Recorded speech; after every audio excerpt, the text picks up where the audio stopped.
Hey all, it's Doug again. Today I want to take us to a place up on the Oregon coast that I wasn't aware of. It's a place called Cape Arago. And I'll show you a little map on the way on where it is. I want to start off pretty quickly because this is a special place. Well, I've done it to you again. We're not at Cape Arago. We're not at the start of Cape Arago. We're actually at a tiny little beach town right on the Oregon coast, a little bit south of Cape Arago, called Port Orford. Delightful little place to go. Look at the beautiful bay it has.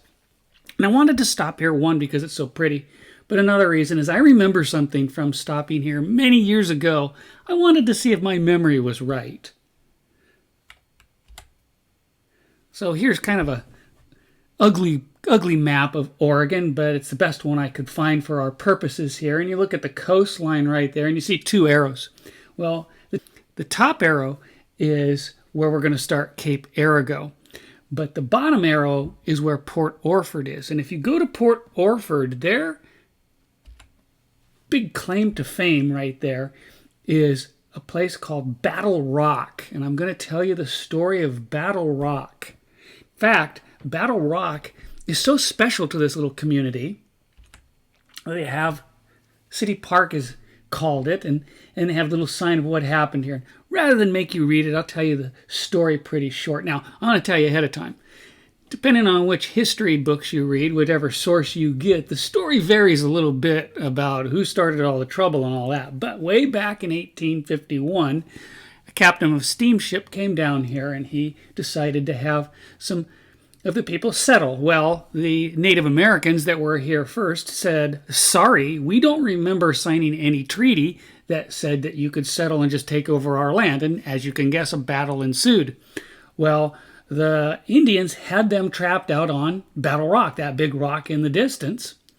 And what happened was they were goners. But after being trapped there for days, they ended up getting away under cover of nightfall. They snuck away, survived, went north, came back sometime later with a larger contingent of men, and pretty much took the place over. So that's the story of Battle Rock. And that's not why I came here. I want to see Battle Rock, but not because of the story. I want to go out there because I remember going up there once before. It's like your average California big rock jutting out of the ocean that makes our coast so pretty. And I wanted to head down. And you come down, and the first thing you notice that's really unusual about this is this particular rock is actually jutting out of the coast. It's actually half in the water and half on the coast. So I remember going up to the top. So we'll do that again.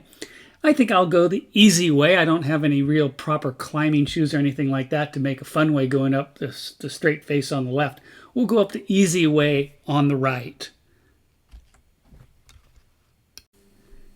Head right up here, right up this little sandstone thing. Now, right away, we notice this is a little bit different than your average rock jutting out of the ocean. This one has a bunch of foliage and trees growing out of it.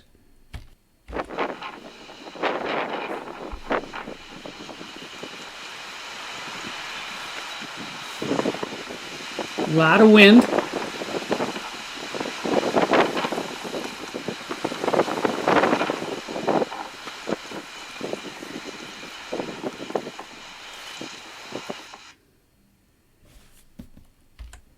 And a gorgeous view. But I gotta tell you, it was a nice view when we were down at the bottom. That's not why I went up here. I went up here because I remembered something. And I don't know if you've ever had that happen before in your life when you say, I could have sworn I remember something from years ago. And you kind of wonder if it was true or if it's part of an imagination or something. But I remembered something up here, up on top of Battle Rock. So we'll start going here through the foliage. As you notice, the foliage crawls in on you on all sides now, so there better not be any thorns in here.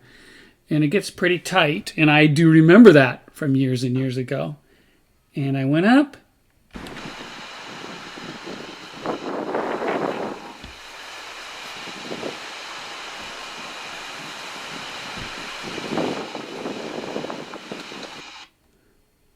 And look what was around the corner. The guy actually, one of the Battle Rock defenders, a guy by the name of Ralph Summers, had himself buried here way back in 1909, along with his wife Betsy and his son Ralph. And I just thought it was kind of interesting thing that somebody would end up being buried out. Would you ever guess that? Look out on a rock out there on the Pacific Ocean, and there were actually graves on top of this guy. But that's not the only thing I remember being on top of this. I remember walking up there, and we'll go for a walk. We'll go for a walk. Right now, those graves are just a little bit beyond that tree. And we're going to go out to the point out on the right. And there's a nice little view. But does anybody want to guess what I remember? I actually remember it from right in here. I remember going in here, and if you look at those plants, guess what they are? Well, I shouldn't say what they are. Guess what's weaving its way through that, so you're basically right in it the whole time as you walk there. I remember this from years ago. You know what that is? It's poison oak. And I went up there one evening, and I saw the graves. I was pretty intrigued, and I looked at I'm in the midst of a whole bunch of poison oak. Would you ever guess that you'd be out on this rock in the Pacific Ocean and there'd be poison oak on top of a rock in the Pacific Ocean? Well, I got out of there as quickly as I could in case I had exposed myself, because those poison oak vines have a way of getting you when you don't even see them. And I went back to this little motel in the little town. You've probably driven by Port Orford in your lifetime at some time or another. You don't even notice as you go up Highway 1. But I went back, and there was a young gal working at the motel, and I said, I need to go to a drugstore because there is a lotion that you can put on poison oak. If you think you might have been exposed, you can put it on right away, and it will help make sure that the rash doesn't get that bad. And so I said, do you have a drugstore right here? And, oh, yes, we have a drugstore. It's right up the road, 20 miles. And I realized I wasn't in Los Angeles anymore. So this is Port Orford. So there's our quick little stop we made. And now we can head up to our real goal for today, and that is Cape Arago. Now, if you look at Cape Arago right here, where we're going, oops, I went one too far. If we go Cape Arago, you'll notice we're going to be driving up towards that big blue body of water on the right side. You can see two arrows up there, two blue arrows. We're actually pretty close to Coos Bay. Coos Bay is right next to the lower arrow.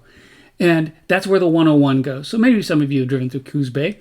And you actually have to go up there to the top arrow and cut west. Now, it would have been nice of me if I'd went and shown you all the little arrows to how we get over to where we're going. The trick is, I couldn't do that in a million years. The directions are turn right here, turn left, go around that bend, go up over the hill, come around there, go over the water, do this. But eventually you end up at that white circle, the top white circle, next to two state parks, Sunset Bay and Shore Acres. What we're going to do today for Cape Arago, we're going to go all the way from the top circle right along the coast to the bottom circle. That's where we're heading for Cape Arago.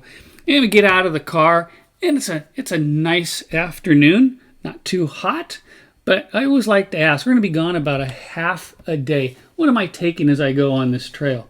Well, you're right. You always take water, you always take food, you always take an emergency first aid kit, and you always, always, always take that rain gear just in case you have some rain.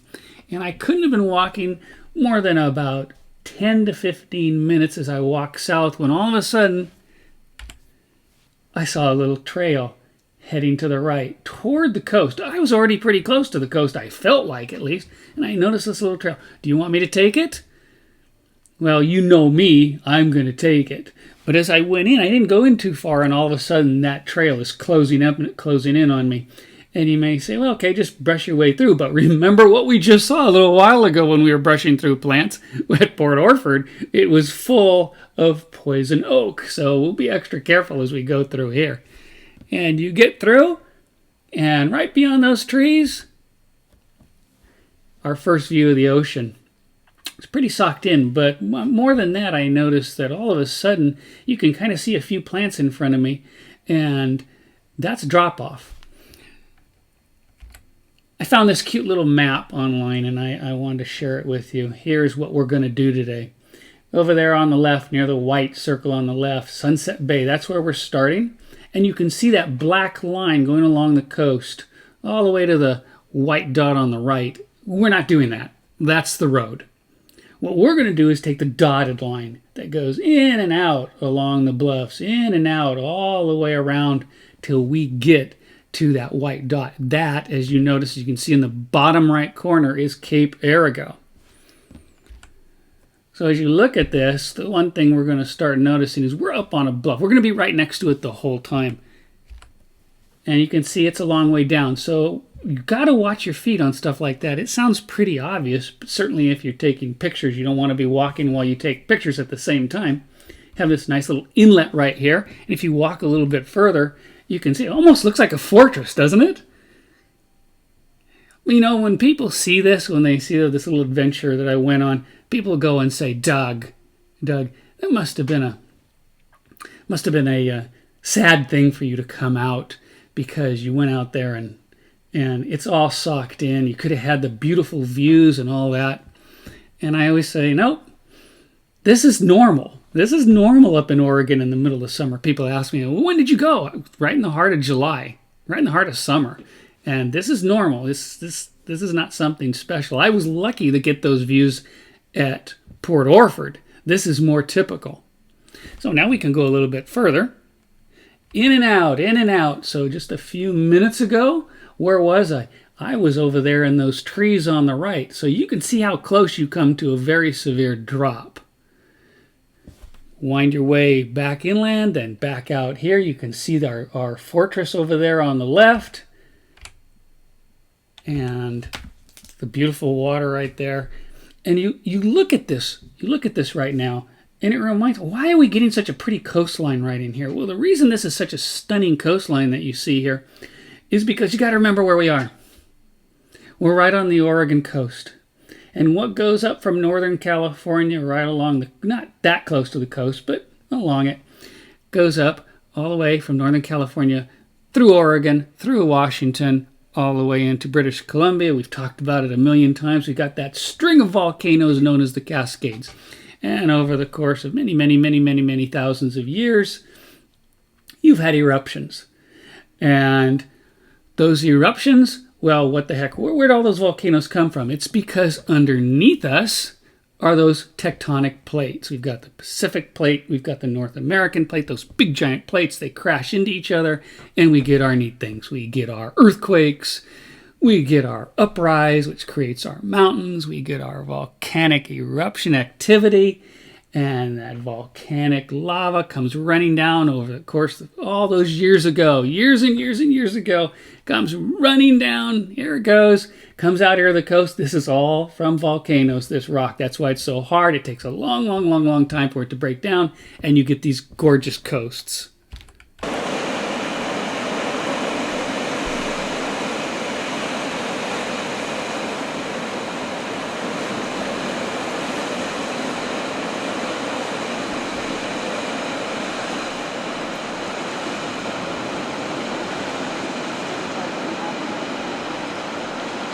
Don't take another step forward, or it's a long way down.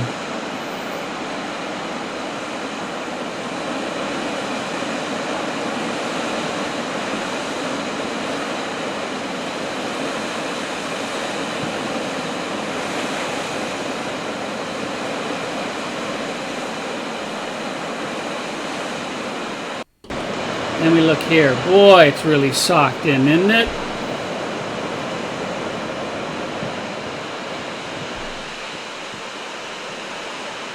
A little gray spot on the upper left is a little drop of moisture hit my camera at the wrong time.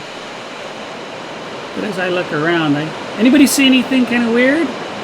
Anybody see anything? I do.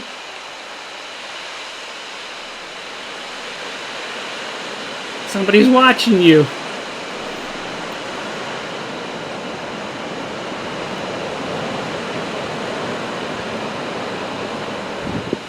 They are sacked out. Well, here are our friends. These are seals. You know, for many years I had a tough time. What's the difference between a seal and a sea lion? And I was never quite sure, but there's actually a lot of easy ways to tell the difference. One of the things you look at real quickly is their coloring. And, you know, you look at a sea lion.